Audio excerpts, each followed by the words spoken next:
Morning, everyone. So we are on to chapter 3 of the Dreamsnatcher by Abby Elphinstone. This is called Dark Rituals. She was so close that the drum beats thudded through her body and the rattle hissed in her ears. Griff was absolutely still beside her, her eyes locked onto the cloaked figures. They were moving faster now, a whirl of faceless black. But there was one figure who wasn't stirring. Instead, he squatted by the fire like an enormous spider, making something from a ball of wax. Suddenly, the figures stopped, their heads bent, the drum and rattle silenced.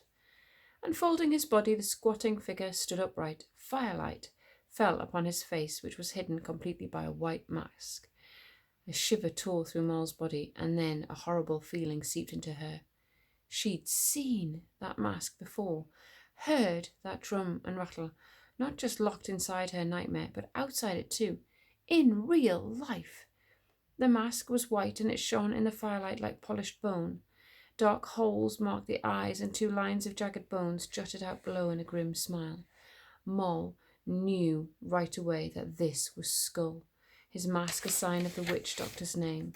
And although Moll could see the mask had been carved from wood, then painted white, it shone out with all the horrifying sickness of a skull. Skull held up the wax, now moulded into a shape, the unmistakable outline of a person. The chant began to grow again, pulsing in time with the drum and the rattle, and an eerie coldness rippled through Moll. Skull raised the wax figure into the air and squeezed it in a clenched fist. The wax, still warm, squirmed between his fingers and like glue. Moll felt the breath drain from her body as if an iron fist was crushing her lungs. Beside her, Griff shivered. A laugh slid out between Skull's teeth, coiling its way between the trees. The chanting rose, and once more Skull gripped the small figure, punching his fist into the air. The wax squeezed through his fingers until it was a mangled lump once more. Then Skull's voice came slithering and cold, seeking them out like a chill. Come, beast, come, child, come, beast, come, child. Moll felt it as if he'd called them by their names. The chant was for her and Griff. She was sure of it, but stranger than all of that was the feeling growing inside Moll. She almost wanted to step forward into the clearing towards Skull.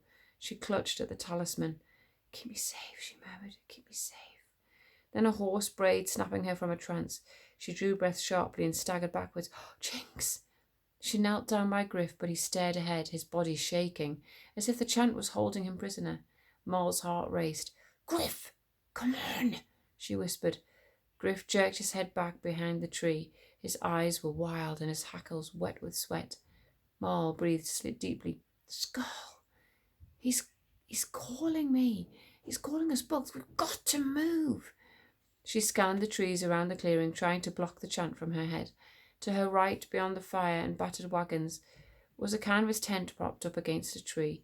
Griff skirted round towards it and Moll followed. Behind the tent was a huddle of larger shapes, and she'd known these silhouettes anywhere. They were gypsy cobs. Like a shaking fledgling, Moll pressed her body into the trees and Griff slunk through the shadows beside her. They crept past the canvas tent, and there, just meters away, was Jinx. She was easy to spot, smaller than the rest of the cobs, her palomino coat glowing in the darkness, and she was edging forward in tiny fragmented steps, her eyes wide with fear. Moll's heart hammered. Had Jinx seen her? Her halter was still on, and her tethering rope trailed on the ground. Why hadn't they tied her up? Why hadn't she run off? Moll tiptoed forward until she was behind the closest tree, clutching her catapult tight. She stopped sharp. Jinx wasn't coming towards her.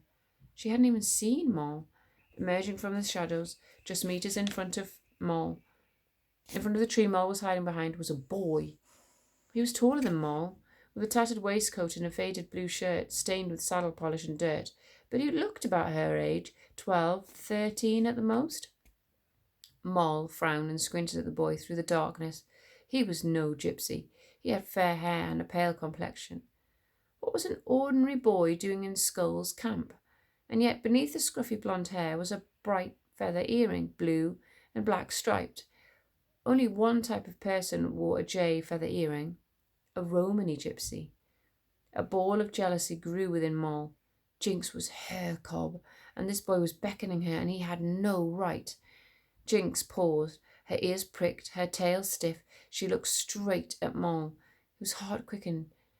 Jinx had seen her, but the boy hadn't realized it. Here, girl. Come on, then. A little more, he urged, taking a step closer in his scuffed leather boots. He stretched out his hand as far as it would go. I'm not going to hurt you. His voice was softer than Moll had expected, and she could hear the pieces of carrot turning over in his hand. But Jinx was no longer interested because she knew that Moll had come for her. Like a shadow to the unknowing boy, Moll raised her own hands, but they were not filled with carrots, they were clasping the catapult. Griff crouched low beside her, ready like a hunter.